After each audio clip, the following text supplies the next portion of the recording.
Why must every pixel in my pixel art have the same color? Why can't I have something like this? Or perhaps this. Look at the way the saturation changes from left to right. How about this? The brightness changes. In two dimensions, there are even more possibilities. For example, this, or maybe say this. Now, how did we do it? Let's see. The key idea really is that instead of using just one color here, we are going to change the color, and we are going to do it in a very specific manner using the colorsys module.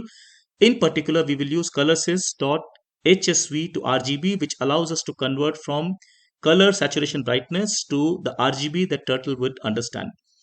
Now remember that we are using this in a for loop, which means that along with the repetition, we are also getting a counter variable, for example, in this case, JJ.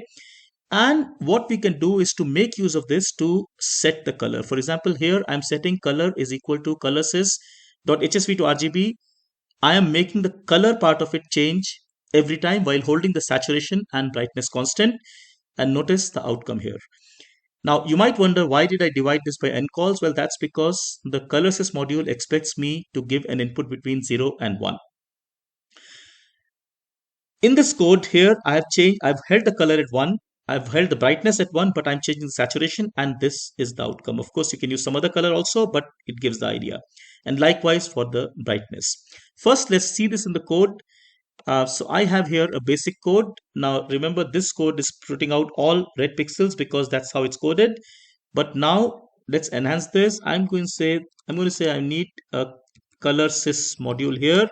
Now having done this, I want to introduce a new variable within my loop. I call it, let's say, say CLR, and this colors is equal to color sys dot hsv to RGB, and I'm going to make this say JJ by n calls, say 1 and 1. And of course, I must change this to CLR so that the color, the actual color gets passed to my draw rectangle function. So once I do this, I get this. Now this is basically changing of color while holding the saturation and brightness constant. Let's experiment a bit more. Let's say I held the color at 1 and instead changed the saturation but held the brightness constant. Now the output is here. Now you could wonder what happened. Let's say if I made the color say 0.5. Now it's interesting. Here's what I see. So remember, again, the saturation is the one that's changing. Color is set at 0.5, for instance. Now let's say so I keep this at say 1, but I do something a little bit different, which is say 1 minus JJ by 20. Now this, remember, is the brightness. So brightness is going to go from being 1 towards 0 because JJ is going to increase as the loop runs, and I'm taking this to 0, which means that I'm going to go from being fully bright to being dark. And let's say this time round I make my color to say 0.3. Let's see what happens here.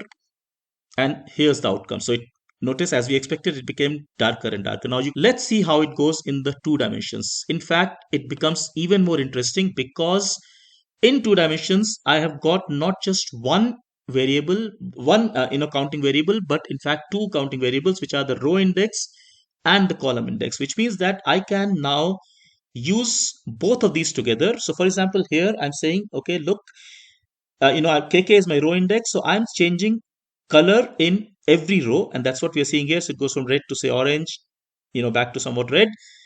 At the same time, I'm changing saturation in every column, and that's what you can see here.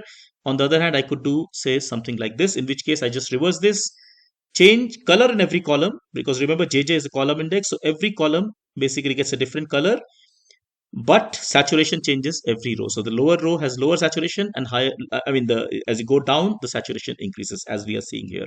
Let's see this in code because it becomes more interesting at that point. First thing first, I'm going to have an outer loop getting created. So I'm going to tab this whole thing so that it gets indented. Ignore the error for the moment because I'm going to create one more loop here. So I say for KK in range, say n rows, and again, I need to follow the syntax.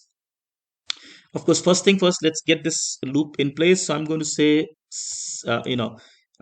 xval equals to minus 200 because that's where I started, and yval equals to yval minus 20, because that's the size of my rectangle and I must keep coming down. And also, since I'm doing two dimensions, I'm going to start from the top here. So I just make y equal to 20. Now, first, let's just see this, working. So if I did just this much, what I get is basically the same pattern getting repeated every row, because now remember, I'm just changing for every row. I'm using column index to change the brightness. But what happens, let's say if I did, I also change the color along with this. So if I, let's say, came and said KK by, say, N rows. Now, in fact, I have to be a little bit, more disciplined here, and I should say N calls so that it becomes a bit more general. Now, if I did this, now I expect the color to change while the brightness does this. And look at what has happened. So it's getting, the color is changing, and so is the brightness. I mean, so is the brightness as the, as the loop runs. Now, let's say we invert these two. So I say, okay, maybe I will, now let's say, now the color is going to change every column because JJ is the column index. So I'm going to see different color as I go along. The brightness is going to increase as I go downward. So which means I expect the top to be totally dark, but the bottom, the lower pixels to be, let's say, brightly lit. Indeed, this is exactly what I saw. Now, again, you can play with this. You can create many, many, many different kinds of patterns. It's all within these two variables. Before I wrap this up, however, I do want to make a point that now this color is no longer a string. In fact, notice it's like three numbers in a curly bracket. Now this is what is called a tuple.